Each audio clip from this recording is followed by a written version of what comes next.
Welcome to today's Explainer. We are jumping right into a really fascinating lecture by Ryuho Okawa, originally delivered back in June 2010. We're going to unpack some big ideas today, focusing on national management, economic philosophy, and what the author argues actually drives true wealth in a modern society. The text presents a pretty sharp critique of government policy by contrasting two very different visions of statecraft. We're looking at how nations are run, not just politically, but managerially. Now, if you've ever wondered how the underlying philosophy of a nation's leader can drastically alter its economic trajectory, well, you are in the exact right place. We're going to break down Okawa's arguments, map out the logic, and visualize exactly why the author believes certain economic philosophies lead to prosperity, while others send a country straight into a managed decline. Okay, let's dive right into this by posing the core question that really anchors the entire lecture. Does prioritizing the equal distribution of wealth inevitably lead to an equality of poverty? It's a heavy question, right? But this is the foundational hook of the text. The argument here is that when governments become overly fixated on making sure everyone has the exact same amount of wealth, they often end up destroying the very mechanisms that create that wealth in the first place. So instead of lifting everyone up to a higher standard of living, this approach essentially drags everyone down. The end result? A society where people are technically equal, sure, but they're equally poor. Let's see exactly how Okawa builds this case against redistribution-focused policies. To really ground this analysis, we're looking directly at Part 1, Chapter 1 of the June 26, 2010 lecture, which is titled Politicians with a Philosophy of Development and Prosperity. So, the crucial point here is how this text sets up a massive ideological clash. On one side of the ring, we have what the author calls materialism. According to the lecture, this view is rooted in outdated labor theories, where value is measured simply by the hours of physical work someone puts in. It's heavily focused on wealth redistribution, taking from the rich to give to the poor, and strictly enforcing inequality of results. But on the right side, we have the philosophy of development. This is heavily inspired by management thinkers, specifically Peter Drucker. This philosophy argues that modern wealth isn't about physical labor time at all. It's about applying wisdom, strategic thinking, and innovation to create massive new value. Basically, it's about growing the pie for absolutely everyone, rather than just slicing up a shrinking pie into perfectly equal pieces. The text puts it perfectly with this insight. Modern economics is not about how much coal can a miner dig in a day.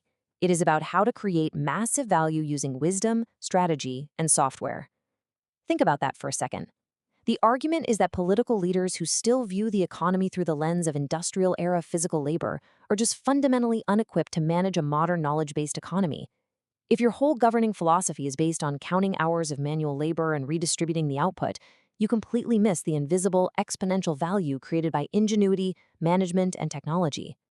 Now, Okawa takes this philosophical framework and applies it directly to a real-world political critique of the 2010 Democratic Party of Japan, or the DPJ administration. The author outlines some really severe grievances here. First, they argue the administration completely lacks any real management philosophy, specifically pointing out a total absence of Peter Drucker's principles of value creation. Second, their anti-bureaucrat stance is described as superficial. Basically, they're dismantling systems without knowing how to actually lead or manage the bureaucracy effectively. Third, the lecture claims their policies are rooted in political amateurism, meaning they just lack the necessary business acumen for statecraft. And finally, the text argues this administration prioritizes forced equality and social welfare at the direct expense of national productivity and economic growth. And this brilliantly illustrates the primary case study the author uses to highlight this alleged lack of management philosophy, which brings us to Section 3. Under the Khan administration, Japan's development is impossible. 2 million. That's the number the author cites to highlight the extreme dangers of this mindset. The administration had this proposed concept, a really radical policy vision, to intentionally shrink the population of Tokyo from a thriving metropolis of over 13 million people all the way down to just 2 million. The stated goal here was to forcibly decentralize the nation. They wanted to push people out into rural areas to achieve what they considered a more balanced or equal geographic distribution of the population and the economy. Let's walk through exactly why Okawa predicts this vision would be absolutely catastrophic. It's a brutal chain reaction. Step 1. To actually shrink Tokyo by 11 million people, the state would essentially have to mandate the forced eviction of millions of citizens from their homes. Step 2. By stripping the city of its workforce and its consumer base, you'd trigger widespread corporate bankruptcies. Businesses would just completely collapse. Step 3. With mass vacancies and no businesses, land prices in the capital would completely plummet, wiping out the wealth of property owners overnight. And step 4, the ultimate result is that Tokyo, which is a global economic powerhouse, would be downgraded to a rural economy. So in the author's eyes, this isn't a plan for balance at all. It's literally a blueprint for national destruction. To make this abstract idea of economic destruction a bit easier to grasp, the text uses a really vivid analogy. It compares this forced decentralization to taking the massive, globally competitive economy of California and intentionally dividing it up into small, isolated orange groves, just so everyone has their own little piece of land. I mean, sure, it might look a lot more equal on a map, but you're completely destroying the scale, the network effects, and the immense centralized power that actually allows the region to compete on the world stage.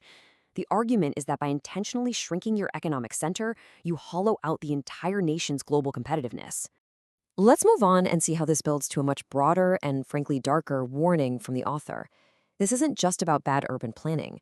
The text outlines 4 major dangers of trying to enforce equality.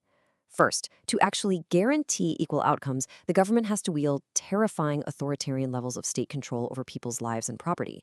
Second, it requires the constant, ongoing confiscation of wealth from anyone who is successful just to redistribute it.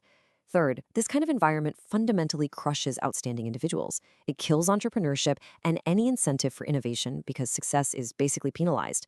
And finally, the lecture argues that this hyper-focus on inequality of poverty inevitably results in the absolute death of freedom for the society as a whole. So what does this all mean? That brings us to the core tension we've been exploring today, summarized by one final question. Should modern political leaders act more like corporate managers focused on strategic growth and value creation, or like state planners focused on enforcing quality and redistribution? The 2010 lecture we reviewed today makes a fierce, unapologetic case for the former. It argues that without a philosophy of development, nations are literally just managing their own decline. It's a profound debate about the very nature of government, economics, and human potential. Thank you so much for joining this explainer. We hope these insights have helped illuminate the deep philosophical currents driving these critical political arguments. Keep questioning, keep learning, and we will see you next time.